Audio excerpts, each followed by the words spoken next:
this is what the very beginning of the year you start talking about this, and the media does a great job of not letting you forget about it all year long when they talk about who's in and who's out. But yeah, it's exciting, and we're all really looking forward to the challenge. I know we talked about it a couple weeks ago, but having the 6 next to your name, did that feel right? Did that feel a little low? You know what? I could get all negative, which I watch a lot of coaches around the country getting all upset and getting negative, but I'm not going to, because first of all, this is something that I think we should all just enjoy very much. There's so much goes into just getting here.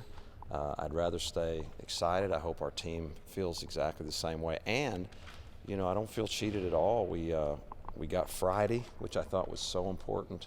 I was worried we'd get a Thursday game, and we got to go to Tulsa, which to me, we got our closest venue. So it's crazy to stand up here and complain and whine. I'm thankful for all that we got. Are you glad that Mick Cronin he apparently today he said it's crazy that you guys are a 6. Is that good that from another coach? And I'll say the same for his team. We'll just instead of whining about our own, big fan of Cincinnati, outstanding team. I hope they do great, and I would have liked to see them get a higher seed too. When you left Illinois State, did you feel like you still had at least one shot at making it as a head coach and hopefully making the journey for the first time? I'm not sure what you're asking. Did I think we could make it here? Well, no, you personally. We lost 3 times it was always a one-bid league, and that's why I feel for a lot of people around the country. People don't realize when you're not in the multiple bid leagues. We were in the championship game 3 times and lost twice in overtime. But all anybody said, well, you didn't get it. So it's tough, and I watch around the country every year. I watch the teams that, have played their way, won 24, 25 games, whatever, and you get left behind. I don't think the public realize how many really good coaches there are out there that no one's talking about or understands. But coming here, that was part of the reason. I knew we were a much higher level in terms of conferences, and I knew this would be a multiple bid league, and I knew that, or I thought I knew that this was one of the real, if not the sleeping giant in college basketball, and that was the biggest part of why I made the decision. Still, it was somewhat of a leap of faith to come here, and not sort of an unusual arrangement. Was there a time where you wondered if you would be standing here in this position right now? I don't know if I ever started to doubt any of that. No, there was never a time when I doubted that, great things would and could happen. Obviously, there have been some bumps along the way, to say the least, bigger bumps than any of us would have hoped for. But even through that, no, I don't remember ever having one day when I thought, maybe I miscalculated this, because almost the opposite. Things were even maybe better. There were more positive things than maybe even I knew before I got here. I know there are other things that you want to accomplish beyond what you have so far, but given those bumps, given the road that it's been to this point, being here, does that feel like a pretty substantial accomplishment? Yes. This year's been, I don't know if the right word, magical. This is to do what those guys have done. They've been incredible, and they've amazed me, and I appreciate them so much. And I hope people realize that what they've done is not a little accomplishment. It's not something that happens every year. It's not happen in every program. These guys are special, and I won't forget that, and it stays on my mind every single day. Considering what happened in 15 and then last year not being able to get in the tournament for Sterling and Ben, does this chance mean even more to them? Do you think that they're really going to have an edge? I think so. It's not something we talk about. We talked about at the beginning of the year, but I don't want to just keep bringing up, hey, remember, guys, last year, it's inside them, or it's not. It either is or it isn't. And with those guys, I'm sure that it is. Those are some incredibly competitive guys, and they've done amazing things for this program. Just think of all the amazing things they've done. Nobody deserves what has happened this year more than they do, and I think they probably carry that. It probably motivated them just a little bit each and every week that we've gone along. Where would you put Ben's first half in that championship game compared to all the halves you've had this year? He's pretty darn good, wasn't he? He's not surprised. I don't know how to rank him, and I guess what I'm trying to say about these guys, Ben, nothing he does now surprises me. You know, nothing Sterling does, nothing this team does. For a while they did, you know, but they just keep exceeding what you maybe would normally see as a standard.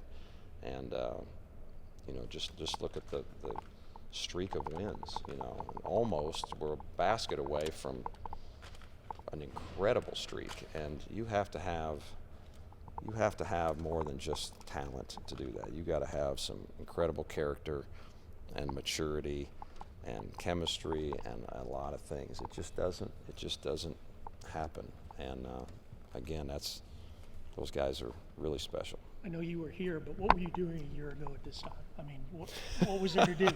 I was watching TV. I was watching everybody talk about the tournament. That's the best I can remember, and you know, feeling very left out and feeling hurt for our players more than myself. You know, I've done this a long time, lots of tournaments, lots of marches and all that. But for them, it's just a small little window. You know, their career it's when you're a player, your career is so precious, and the time is that long. And when you miss out on something, I felt for them. So that's really what I remember, watching TV and feeling like, man, this got to be hard on those guys, because they could have probably done some real damage last year. Coach, getting to a tournament is one thing, and winning is another. What are you telling your team to keep them focused? You know, with the brighter lights, the bigger crowd, the television.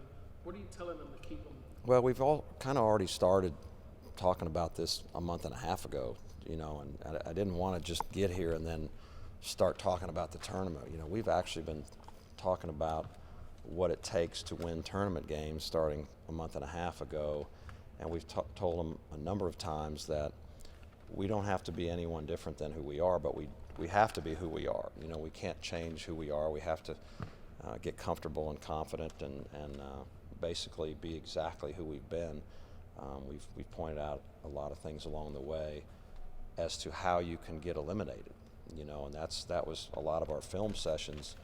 We would win a game, but we're in the film session saying, you know, these plays right here, most NCAA games, most of the times when you're eliminated, a lot of times it's a one-possession game, a lot of times, and so we've been talking about that a lot. So they're not going to hear a huge change from me all of a sudden, like we really have to rally now and change everything.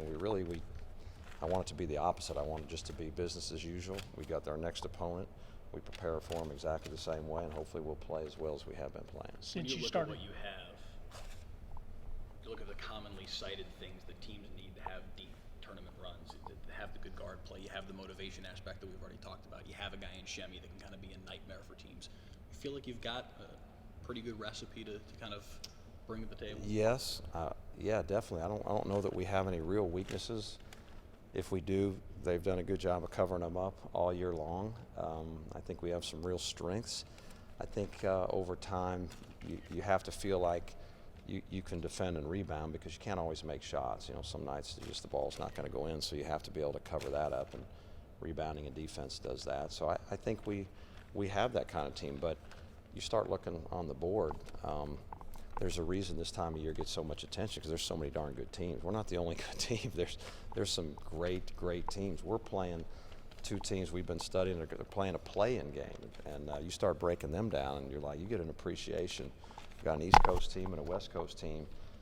You get an appreciation for how much talent is really out there across the country. You get pretty narrow during your conference season, but now you get in the tournament, and you know, all of a sudden you open up, start looking at everybody else. So yes, we have the pieces, we have the ability to do great, but so does pretty much everybody that's in the tournament, in my mind. Since you started talking a month and a half ago, kind of preparing the guys to say, hey, this is kind of the template you need to follow, do you feel like they've sort of followed that template? I mean, have they been playing? Oh, yes.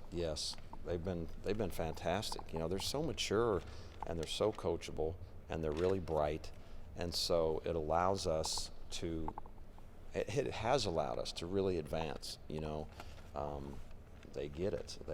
They've been through. We do have good experience, so you know they've been through a number of battles and tough games and heartache and losses and big wins, all the above. But they do have a real understanding, and I think they've just been, yeah, they've never fought one thing. Last one. Coach, talk about how tough it is to have for a team, for two teams. You got to do two practice day and tomorrow. You want to know until tomorrow. Well, I'll tell you, they're killing me because I'm having to watch both. You know, on our staff, we divide up responsibilities, but they've just doubled my work. So I'm not very happy with the NCAA right now. I'm staying up really, really late.